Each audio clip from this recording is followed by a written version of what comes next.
Hello everyone, welcome to my YouTube channel Anu Sharma e-learning classes. आज हम अपनी हिंदी के पाठ्य पुस्तक वसंत भाग 3 से पाठ 9 कबीर की साखियाँ को पढ़ेंगे। इसमें हम रहस्यवादी कवि कबीरदास जी के बारे में विस्तार से जानेंगे।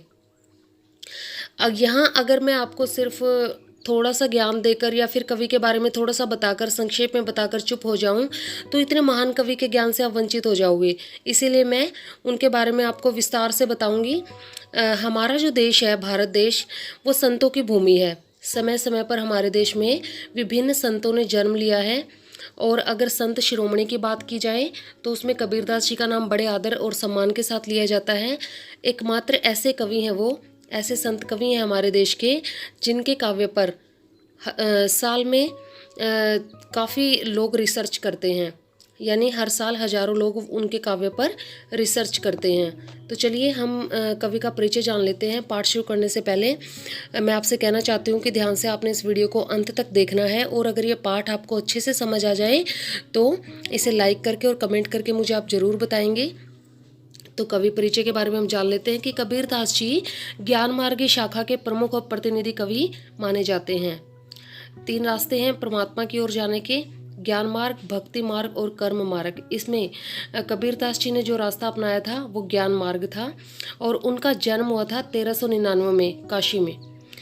कहा जाता है कि इनका जन्म एक विधवा ब्राह्मणी के गर्भ से हुआ था, यानी पेट से, और वह लोकलाज के डर से इन्हें लहर तारा नामक तालाब के निकट छोड़ आई थी। वहां से लेकर नीमा और नीरू जुलाहा दंपत्ति ने इनका पालन पोषण किया। इस प्रकार हिंदू और मुसलमान दोनों के संस्कार इनके जीवन में विद्यमान हैं। ठीक है, तो कैसे विधवा ब्राह्मणी के गर्भ से इनका जन्म हुआ था, लेकिन इनका पालन पोषण किया था मुसलमान दंपत्ति नीमा और नीरू ने। तो इस प्रकार हिंदू और मुसलमान दोनों के संस्कार इनके जीवन में आ गए थे। कबीर अनपढ़ थे, यानी पढ़े लिखे नहीं थे, लेकिन अगर हम इनका काव्य देखें तो बहुत विशाल मात्रा में, ठीक है, बहुत ही बड़ी मात्रा में इनका काव्य हमें मिलता है, जिसमें कई भागों में जिनको बांटा गया है और जिनको हम कबीर की वाणियाँ कहते हैं। ठीक है, और सिखों के प्रसिद्ध धर्म ग्रंथ हैं जो गुरु ग्रंथ साहिब जी, उसमें कबीर की वाणियाँ बहुत ज़्यादा मात्रा में लिखी गई हैं। ठीक है, तो कबीरदास जी अनपढ़ थे, लेकिन इसके बावजूद उनकी जो वाणियाँ हैं बहुत ज़्यादा हैं, यानी उनके जो अनुयायी होते थे वो लिखते थे और वो सिर्फ बोलते थे। कबीरदास जी बोला करते थे, अनुयायी उनके लिखा करते थे। उन्होंने स्वयं कहा है, मसी कागज छुओ नहीं, कलम गही नहीं हाथ। यानी उन्होंने क्या कहा है कि मैंने शाही और कागज़ को छुआ तक नहीं, और ना ही मैंने कलम को कभी हाथ से छुआ। ठीक है, यानी हाथ लगाया। तो इसी प्रकार से कागज़, कलम और शाही से उनका कोई नाता नहीं था, लेकिन हम जो उनकी वाणियाँ आज पढ़ने को हमें मिलती है वो सिर्फ इनके अनुयायियों की वजह से हैं। जो ये बोला करते थे वो इनके अनुयायी, इनके शिष्य उसको लिखा करते थे। इनके परिवार के बारे में स्थिति स्पष्ट नहीं है। कहते हैं कि इनकी पत्नी का नाम लोई था। इनकी पत्नी थी और उसका नाम लोई था, जिससे कमाल और कमाली 2 संतानें थी। कमाल इनके पुत्र थे और कमाली इनकी पुत्री थी। रामानंद इनके गुरु थे। कबीरदास जी की मृत्यु 1495 में महनगर में हुई थी। ठीक है, रचनाएं कौन कौन सी थी? कबीर की रचनाओं के संकलन में बीजक के 3 अंग हैं: शबद, साखी और रमैनी। ठीक है, और साहित्यिक जो विशेषताएं हैं उसमें, मतलब जो अपने साहित्य में, अपनी किताबों में या फिर अपने काव्य में इन्होंने क्या प्रमुख बातें बताई हैं उनके बारे में हमने बताना है, उनकी विशेषताओं के बारे में। कबीर के इस काव्य का विषय कुरीतियों, सामाजिक और धार्मिक बुराइयों का खंडन करना था। उस समय समाज में बहुत सारी कुरीतियाँ फैली हुई थी। धर्म के नाम पर लोग एक दूसरे से भेदभाव बहुत ज़्यादा करते थे। संप्रदाय बटे हुए थे, जातियाँ बटी हुई थी बहुत ज़्यादा समाज के अंदर, जिससे बहुत ज़्यादा हमारे देश में एक दूसरे के ऊपर अत्याचार होते थे। तो उन सब चीज़ों का कबीरदास जी ने अपने काव्य में खंडन किया है।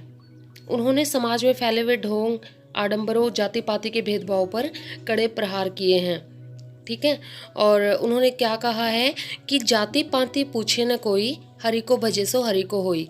यानी कि हरि मतलब भगवान, अगर तुम भगवान को पाना चाहते हो तो जाति पाति में विश्वास करना छोड़ दो, क्योंकि ऐसे तुम भगवान को कभी नहीं पा सकते हो। तो कबीर ने ईश्वर प्राप्ति के लिए गुरु की आवश्यकता पर बल दिया, और उन्होंने गुरु को गोविंद से भी बड़ा बताया है। कबीरदास जी ने अपने काव्य में रहस्यवादी भावना का समावेश किया है।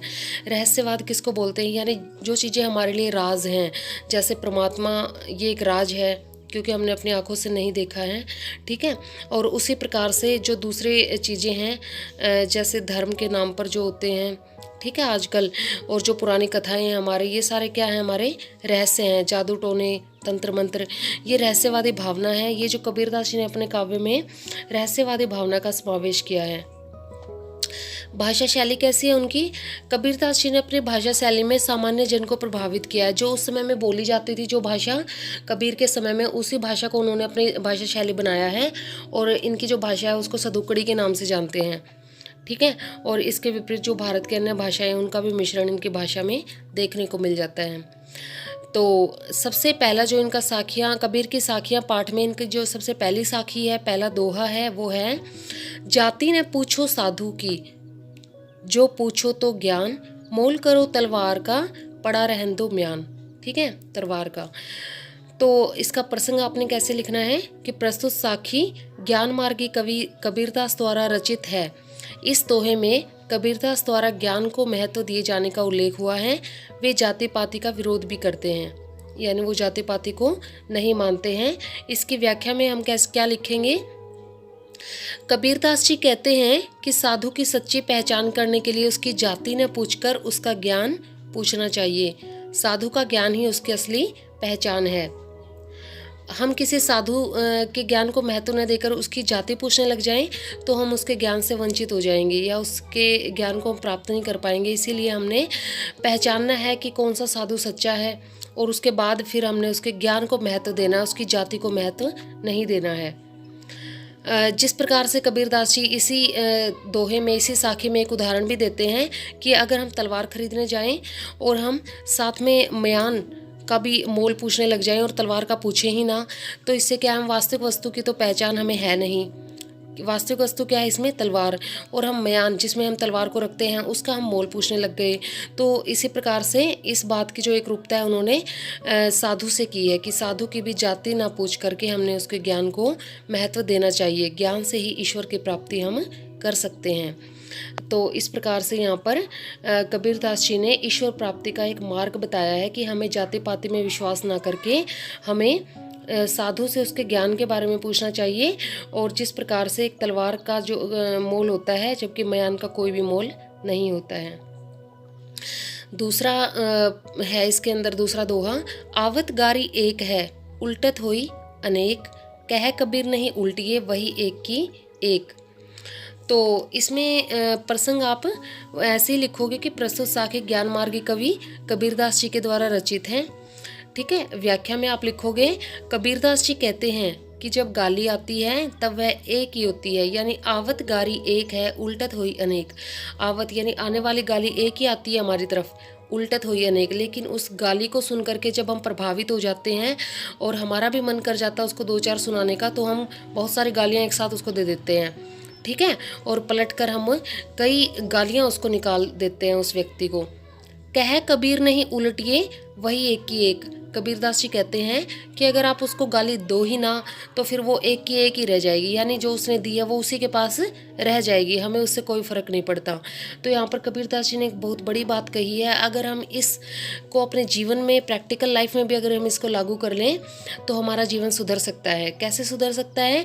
कि अगर कोई हमारा विरोधी, कोई हमारा दुश्मन हमें आकर के भड़काता है, हमें गालियाँ देता है, तो हम अगर चुप रह जाएं तो वो गाली उसी के पास रह जाएगी, ठीक है, और हमारे पास आएगी ही नहीं, और झगड़ा होने से भी बच जाएगा।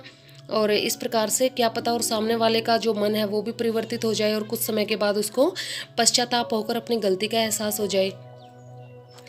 जवाब देने पर गालियों का सिलसिला चल निकलता है, क्योंकि एक गाली अगर हम देंगे तो सामने वाला भी देगा, या फिर सामने वाला देगा तो हम भी उसको सुनाएंगे। तो लेकिन अगर हम इसका प्रत्युत्तर ना दें, यानी उस गाली के बदले कोई कुछ ना कहें, तो या फिर सामने वाला भी कुछ ना कहे, तो फिर वो क्या है, गाली एक की एक ही रह जाती है, यानी जो दे रहा है उसी के पास रह जाती है वो। तीसरा जो इसमें दोहा है या साखी है उसको हम पढ़ते हैं कि माला तो कर में फिरे, जीभी फिरे मुख माही, मनवा तो चहूँ दिसी फिरे, यह तो सुमिरन नाही। इसमें बिल्कुल आजकल के जो लोग हैं उनके ढोंग और पाखंड पर एक करारा प्रहार यहाँ पर कवि ने किया है कि आजकल के लोग दुनिया को दिखाने के लिए माला तो ले लेते हैं हाथ में, ठीक है, और मुंह से हरि नाम को भजते रहते हैं। जीभ भी फिरे मुख माही, मुंह के अंदर हरि नाम उनके चलता रहता है, लेकिन अंदर से उनका मन चारों दिशाओं में फिरता रहता है कि घर में क्या हो रहा है, बाहर क्या हो रहा है, उस दोस्त के साथ क्या हो रहा है, ठीक है। तो ऐसे ऐसे सोचते रहते हैं। यह तो सुमिरन नाही, यह तो सच्चा स्मरण नहीं है प्रभु का। तो प्रसंग आपने कैसे लिखना है कि प्रस्तुत साखी कबीरदास जी के द्वारा रचित है। कबीर माला फेरने को निरा ढोंग बताते हुए उसे निरर्थक बताते हैं कि उसका कोई भी अर्थ नहीं है, ऐसे माला फेरने का कोई भी फायदा नहीं होता है। इसके व्याख्या में आप क्या लिखोगे? कबीरदास जी यथार्थ स्थिति का वर्णन करते हुए कहते हैं, प्राय यह होता है, अक्सर लोग क्या करते हैं कि लोगों के हाथ में तो माला घूमती रहती है और मुख में जीभ भी घूमती रहती है, अर्थात हाथ से माला फेरकर और मुंह से राम नाम का मौन उच्चारण करके हम ईश्वर स्मरण का ढोंग करते हैं, क्योंकि हमारा मन जो है वो भी तो ईश्वर में होना चाहिए। लेकिन मन कहाँ होता है? दुनियादारी में। तो वो सिर्फ ईश्वर स्मरण का हम सिर्फ ढोंग करते हैं। अगर हमारा मन एकाग्रचित नहीं होगा, अगर कंसंट्रेशन पावर हमारे पास नहीं होगी, चारों दिशाओं में हमारा मन फिरता रहेगा, तो हम इसे प्रभु स्मरण नहीं कह सकते। यह तो खाली दिखावा हो गया। जो हमारा फोर्थ दोहा है, यानी चौथा जो हमारी साखी है, उसको हम पढ़ते हैं। कबीर घास ने नींदिए जो पाँव तली होई, उड़ी पड़े जब आँख में खरी दुहेली होई। देखिए यहाँ पर कबीरदास जी ने एक बात कहना चाहते हैं कि चाहे कितनी भी हीन वस्तु क्यों ना हो हमारी ज़िंदगी में, कितनी ही तुच्छ वस्तु क्यों ना हो हमारी ज़िंदगी में, लेकिन विशेष अवसर आने पर, यानी उसका जब टाइम आता है ना, तो वही हमारे लिए दुखदाई या सुखदाई बन सकती है। तो इसीलिए कबीरदास जी हमें आगाह कर रहे हैं अपने जीवन के प्रति कि हमें किसी भी चीज़ की अवहेलना अपनी ज़िंदगी में नहीं करनी चाहिए। परमात्मा ने जो भी हमें चीज़ें दी हैं वो कुछ न कुछ सोच कर ही हमें दी हैं। जो भी रिश्ते नाते हमारे साथ हैं, हमारे सगे संबंधी हमारे साथ हैं, हमें इनका भी अपकार या इनका भी बुरा कभी नहीं करना चाहिए। एक उदाहरण के माध्यम से कबीरदास जी इसको समझाते हैं इस बात को। प्रसंग आपने ऐसे ही लिखना है कि प्रस्तुत साखी ज्ञान मार्गी कवि कबीरदास जी के द्वारा रचित है। व्याख्या में आप लिख दोगे कि कबीरदास किसी भी तुच्छ व्यक्ति या वस्तु निंदा की मनाही करते हैं। वो कहते हैं कि भगवान ने जब इतनी सारी चीज़ें बनाई हैं, तो कोई भी चीज़ भगवान ने ऐसे ही गलत तो नहीं बना दी है ना, इसीलिए। लेकिन हम मनुष्य क्या करते हैं, हम उसमें छोटा बड़ा करने लग जाते हैं कि ये इंसान छोटा है, ये गरीब है, ये भिखारी है, ये बड़ा है, ये धनवान है, ये अच्छा है।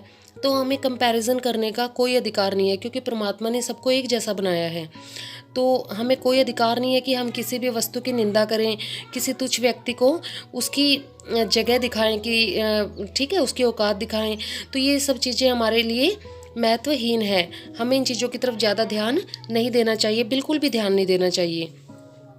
और कबीरदास जी तो कहते हैं कि अपने पैरों के नीचे जो घास है, हमें उसकी भी निंदा या उसकी भी बुराई नहीं करनी चाहिए। तो यहाँ पर क्यों कह रहे हैं कबीरदास जी की छोटी छोटी चीज़ों की निंदा या बुराई हमें नहीं करनी चाहिए? क्योंकि इस व्यर्थ प्रतीत होने वाली घास का तिनका तक हमें परेशान करने को काफ़ी है। जब ये तिनका उड़कर हमारी आँख में गिर जाता है, तब आँख बहुत दुखने लगती है।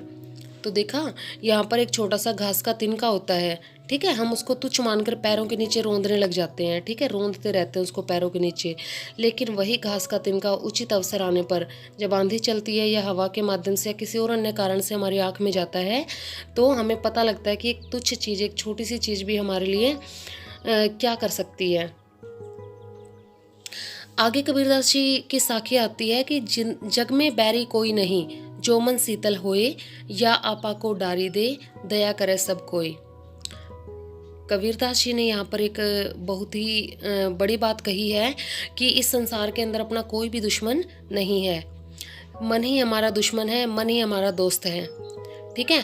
अगर मन हमारा शीतल हो, दिमाग हमारा ठंडा हो जाए, तो फिर इस दुनिया में वैरी कोई भी नहीं है, कोई भी हमारा दुश्मन नहीं है। फिर हमें लगेगा कि सारी दुनिया, सारी सृष्टि, सारी प्रकृति बहुत ही सुंदर है, सब अपने हैं, ठीक है। हमें बुरे क्यों लगते हैं लोग, जब हम उनमें भेदभाव करने लग जाते हैं, या हम अपने दिमाग को शीतल नहीं रख पाते, ठंडा नहीं रख पाते, एकदम से गर्म हो जाता है दिमाग, क्रोध में आ जाते हैं, तो हम दूसरों के साथ झगड़ा करने लग जाते हैं और बेकार में दुश्मनी मोल ले लेते हैं। ये सारा जो चक्र है ये हमारे दिमाग का होता है कि जब दिमाग गर्म होता है तो दुश्मन बन जाते हैं, और जब दिमाग ठंडा होता है तो वही लोग हमारे दोस्त बन जाते हैं।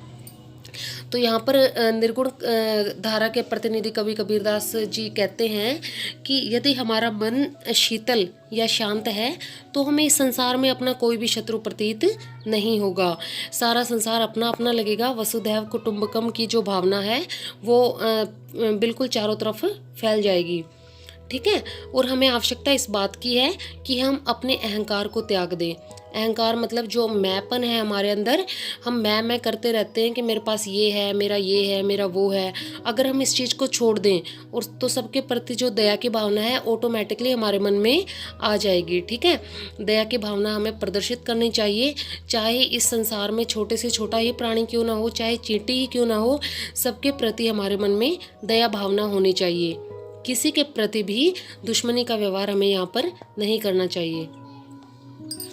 तो इस प्रकार से हमने अपना ये जो चैप्टर है पाठ 9 कबीरदास जी के से संबंधित कबीरदास जी की साखियाँ, वो हमने बिल्कुल कम्प्लीटली पढ़ लिया है। अब हम इस पाठ से संबंधित शब्दार्थ कर लेते हैं। तो सबसे पहला जो शब्द है ज्ञान, जिसका अर्थ होता है जानकारी। म्यान, जिसका अर्थ होता है तलवार रखने का कोश या तलवार रखने की जगह। ठीक है। गारी, गारी का मतलब होता है गाली या फिर अपशब्द। कर, कर का मतलब होता है हाथ। दहूं, दहूं का अर्थ होता है 10। दिशी का अर्थ होता है दिशाएं। सुमिरन, ईश्वर के नाम का जप। ठीक है, या फिर स्मरण करना, भक्ति का ही एक प्रकार माना जाता है ये। दुहेली, दुहेली का मतलब होता है दुख, या फिर आप लिख सकते हो दुख में पड़ा हुआ या फिर कष्ट साध्य। ये तीनों में से कोई भी एक लिख सकते हो। बैरी, बैरी का अर्थ होता है दुश्मन या फिर शत्रु। आपा, आपा का अर्थ होता है अहंकार या घमंड। तो पहला प्रश्न क्या है, पाठ से हमारा पहला प्रश्न है, तलवार का महत्व होता है, म्यान का नहीं। उक्त उदाहरण से कबीर क्या कहना चाहते हैं, स्पष्ट कीजिए। तो इसमें क्या कहना चाहते हैं कबीरदास जी कि तलवार का महत्व होता है, म्यान का नहीं। से कबीरदास जी यह कहना चाहते हैं कि असली चीज़ की कद्र की जानी चाहिए, दिखावटी वस्तु का कोई महत्व नहीं होता। ईश्वर का भी स्वाभाविक ज्ञान जरूरी है। ढोंग, आडंबर तो म्यान के समान निरर्थक हैं। म्यान यानी तलवार के समान उनका कोई भी महत्व नहीं है। असली ब्रह्म को पहचानो और उसी को स्वीकारो। देखो, हम ईश्वर को पाने के लिए कितने सारे यत्न करते हैं। कभी हम मंदिरों में जाते हैं, कभी मस्जिदों में जाते हैं, गुरुद्वारों में जाते हैं, सभी अपने अपने धर्म के अनुसार उसको पाना चाहते हैं। उस एक चीज़ को जिसको हम नहीं जानते उसको हम पाने के लिए कितने बेचैन रहते हैं। ठीक है। तो यहाँ पर कबीरदास जी कहते हैं कि कुछ लोग ऐसे मुंह से राम राम बोल करके भी ढोंग करते रहते हैं। तो कबीरदास जी कहते हैं कि ऐसे ढोंग करने से कोई फ़ायदा नहीं है। अगर असली ईश्वर को जानना है तो असली ब्रह्म को पहचानो और उसी को स्वीकार करो। ठीक है। गुरुओं ने जो वाणियाँ हमें बताई हैं, उन्होंने अपनी वाणियों में जो कुछ कहा है तो हमें उनको फॉलो करना चाहिए, ताकि हम उसी रास्ते पर आगे बढ़ सकें जिस रास्ते पर वो हमें आगे बढ़ाना चाहते थे। प्रश्न 2 है, पाठ की तीसरी साखी जिसकी एक पंक्ति है, मनुआ तो चहुँ दिसी फिरे, यह तो सुमिरन नाही। इसके द्वारा कबीरदास जी क्या कहना चाहते हैं? तो इसके उत्तर में आपने लिखना है, इस साखी के द्वारा कबीर केवल माला फेरकर ईश्वर की उपासना करने को ढोंग बताते हैं। माला फेरने और मुंह से राम राम का जाप करना व्यर्थ है। ये दोनों ही काम बेकार के हैं। सिर्फ मन की एकाग्रता को महत्व यहाँ पर दिया गया है कि मन एकाग्र हो तो माला की भी ज़रूरत नहीं है, मन एकाग्र हो तो मुंह से राम राम कहने की भी ज़रूरत नहीं है। मन की कंसंट्रेशन पावर ऐसी होनी चाहिए कि हमारे मन में राम राम चलता रहे, हमारा मन उस ईश्वर का नाम जपता रहे, वही सच्चा सुमिरन है।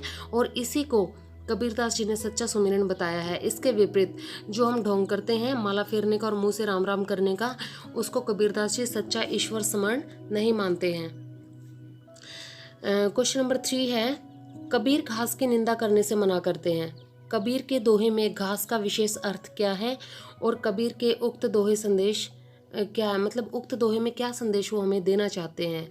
ठीक है। जो घास वाला जो दोहा था हमारा, उसमें उसके माध्यम से कबीरदास जी हमें क्या संदेश देना चाहते हैं, तो ये मैंने आपको एक्सप्लेन कर भी दिया था, लेकिन फिर भी एक बार फिर से कर देती हूँ। कबीर अपने दोहे में उस घास तक की निंदा करने से मना करते हैं जो हमारे पैरों के तले होती है, जो हमारे पैरों के तले ज़मीन पर होती है, उस घास की भी निंदा बुराई करने से वो हमें मना करते हैं। कबीर के दोहे में घास का विशेष अर्थ है। यहाँ घास दबे कुचले व्यक्तियों के प्रतीक है।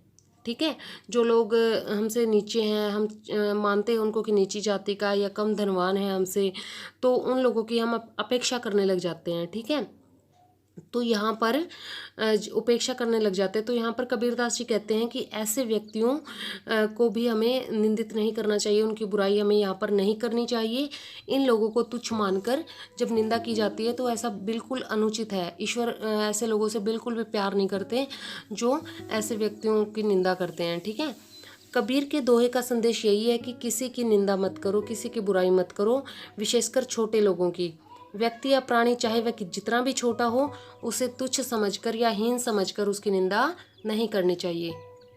क्वेश्चन नंबर 4 है, मनुष्य के व्यवहार में ही दूसरों को विरोधी बना लेने वाले दोष होते हैं। यह भावार्थ किस दोहे से व्यक्त होता है? तो इसमें एक दोहा आया था हमारे पाठ में कि जग में बैरी कोई नहीं, जो मन शीतल होए, या आपा को डारी दे, दया करे सब कोई। ये मैंने आपको समझा भी दिया था कि हम जब हमारा मन शीतल नहीं होता, यानी ठंडा नहीं होता हमारा दिमाग, तो हम बात बात पे गर्म हो जाते हैं, यानी क्रोध में आ जाते हैं और दूसरों से झगड़ा करने लग जाते हैं। तो इसीलिए जो हमारा दोषी मन है, अगर हम उसके ऊपर लगाम लगा दें तो फिर दुनिया में हमारा कोई भी दुश्मन नहीं बचेगा, सब हमारे दोस्त होंगे। ठीक है, तो पाठ से आगे भी कुछ प्रश्न हैं, वो भी आप देख लीजिए। इनको बेशक से आप उत्तर पुस्तिका में मत लिखना, सिर्फ आपके समझने के लिए हैं। या आपा को आपा खोए। ठीक है, इन दो पंक्तियों में आपा को छोड़ देने की बात कही गई है।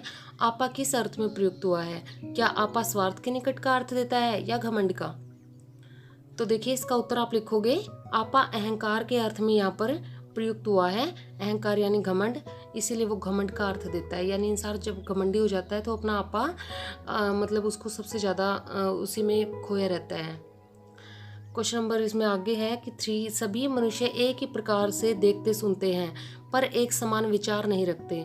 सब अपने अपने मनोवृत्ति के अनुसार कार्य करते हैं। पाठ में आए कबीर की किस साखी से उपयुक्त पंक्तियों के भाव मिलते हैं? एक समान होने के लिए आवश्यक क्या है, ये हमने बात लिखनी है। तो उत्तर में हमने लिखना है कि आवतकारी एक है, उल्टत हुई अनेक, कह कबीर नहीं उल्टी है वही एक की एक। मनुष्य के एक समान होने के लिए सबकी सोच का एक जैसा होना बहुत ज़रूरी है। तो सभी की सोच एक जैसी होगी तो सभी लोग, इंसान जो होंगे वो सभी समान होंगे। ठीक है, कबीर के दोहों को साखी क्यों कहते हैं, साखी क्यों कहा जाता है? इसका आंसर हमने बताना है कि कबीर के दोहों को साखी इसलिए कहा जाता है क्योंकि इनमें श्रोता को गवाह बनाकर साक्षात ज्ञान दिया गया है। ठीक है, इसीलिए उनको साखी कहते हैं। साखी यानी कि साक्ष्य, साक्षी जो शब्द है उसको दूसरी जो भाषा है उसमें साखी बोला जाता है। ठीक है, साक्षी होता है गवाह। ठीक है, साक्षी का एक अर्थ होता है हिंदी में गवाह। इसीलिए सामने व्यक्ति को बिठाकर जो साक्षात उसको ज्ञान दिया जाता है उसको साखी कहते हैं। और कबीर के दोहे जो हैं वो बिल्कुल साक्षात ज्ञान देते हैं हमें जीवन जीने का, हमें नैतिकता के रास्ते पर चलने का। इसीलिए इनके दोहों को हम साखी कहते हैं। तो इस प्रकार से ये पूरा पाठ आपको अच्छे से समझ आ गया होगा। अगर आपको ये पाठ बिल्कुल अच्छे से समझ आ गया है तो चैनल को सब्सक्राइब कर दीजिए, वीडियो को लाइक कीजिए और कमेंट करके मुझे बताइए कि आपको ये पाठ कैसा लगा। Thank you for watching.